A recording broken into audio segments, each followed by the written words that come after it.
Hey everybody, welcome to 5 Steps to Winning Big in Small Business Federal Contracts.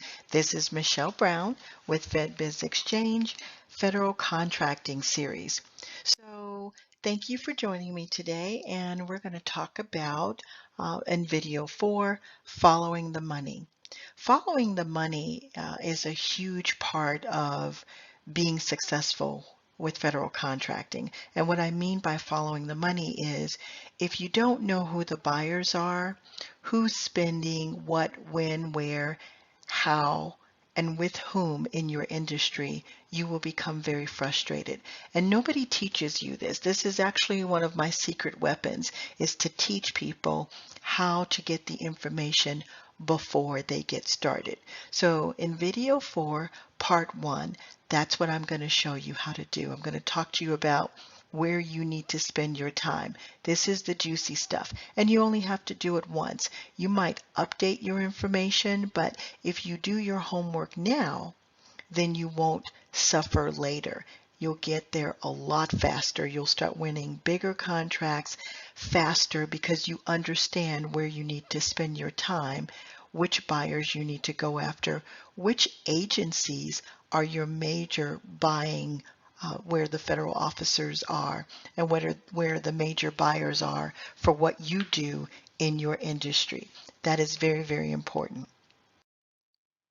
So you need to locate federal agency buyers and take notice of their spending behaviors and their spending patterns.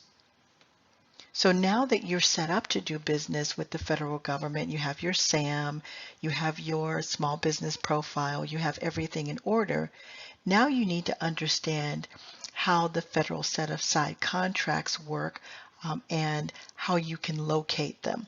We already walked through basically what set-asides mean and how they work, but now you're going to determine how they work in your industry. Who's getting those deals? How much money are the federal buyers spending in your industry, in your state even, or all over the country in your industry? And most importantly, under your NAICS codes. I talked to you a little bit about the codes, the NAICS codes and the PSC codes. If you don't have the right codes, you could end up wasting a lot of time. But that's what the research does. It helps you to understand which codes the buyers are using. Even if they're not using the proper codes, you need to use the codes that they use. That's why you have to do your research. So we're locating the federal agencies and the buyers and the spending patterns. And the way that we do that is we're going to find out who exactly are the federal officers and the federal buyers that are buying in your industry. And I know a lot of people act like that's difficult to determine, but it really is not. All you need to do is do your homework and follow the research, and I'll show you what I mean by that. So that's number 1. We need to find out who the buyers are. Which agencies are they coming from, and who are they buying for? Who are the users? And number 2, how much are they spending and what are they spending it on? Number 3, where are they spending? Like, are they just spending in your state, in your city? Which some of you may only want to do work for the federal government or become a contractor in your state or city. Maybe you don't want to do it all over the country, but when you do your homework, you will find out if you want to do it all over the country. You kind of should know that already, but maybe there's a way for you to do it nationwide. Or maybe it's best that you stay right in your city, in your state, and in your county. It's up to you, but until you do your homework, you won't know the difference.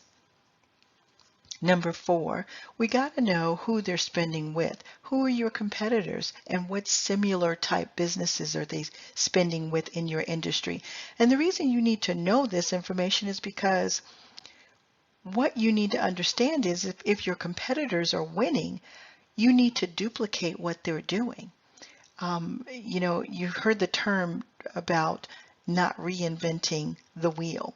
That is absolutely true in this case. You don't want to waste time. So sometimes we can take a look at your competitors to see what codes they're using and see what information they're using to set up the proper format, your proper what we call buyer profile, the proper NAICS codes, the proper PSC codes, and just the proper information, even using key descriptions. All you need to do is understand who's getting those dollars and why they're getting those dollars. You can also get more ideas about other things that you could sell based on what your competitors are winning. And if you're wondering, do we know how much your competitors are winning yearly, how much they're worth, how many contracts they've won? We can tell all of that. And all we need to do is do our homework and we can figure those things out. It's very, very exciting to understand what's going on in your industry and what the government is buying and how they're doing it and who they're doing it with. And number 5, we need to know how often are they spending in your industry? What are their behaviors? What are their patterns? What's coming up? And when is it coming up? When I say what's coming up, I'm talking about bids, solicitations, RFQs, inquiries about who can do what service in the small business arena.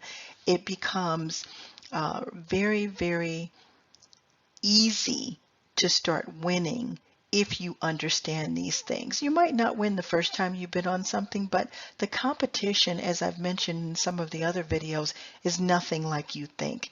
It's not, hundreds and hundreds of people competing against you. I know when we think of the federal government, we think, oh my goodness, it's so big, but it's nothing like that because there's so many people that don't understand how to make this happen. And there are people that are afraid because it looks so big, but that's what I'm doing. I'm trying to teach you how to break it down, put all the pieces together, and understand that it can be done. There's small businesses that do it every day.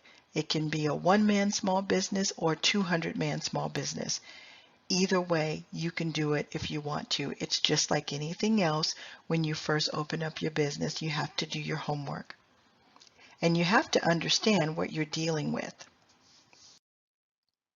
So there are methods to locating federal agency buyers and understanding their spending patterns and behaviors. So there are 2 ways to do this. Your job is to now follow the money. The first way is method 1, and that will be by running what we call a spending report. No one teaches anyone how to do this, and to me, I've been doing this for years. This is how I became smarter than everyone else, even in the government agencies. They don't teach business owners how to research the information first. They'll tell you to go and do it, but they don't tell you how to do it. They don't tell you what source to use to do it. I'm going to tell you what that source is so that you can start playing with this on your own. But we're going to run spending reports based on your NAICS codes to review the purchasing history of some of the federal buyers. There are a lot of things that we're going to learn just by running a spending report. Here it is right here, USASpending.gov. Now, when you go to USASpending.gov, you probably just look at it because you won't understand what to do with it, but it's very simple. You're just going to go into Advanced Data Search right here up in the right-hand corner. You're going to click on that button, and it's going to take you inside this report, and you can choose certain fields. You're not going to choose a lot of information because you need to start out by getting an overview of what's going on in your industry.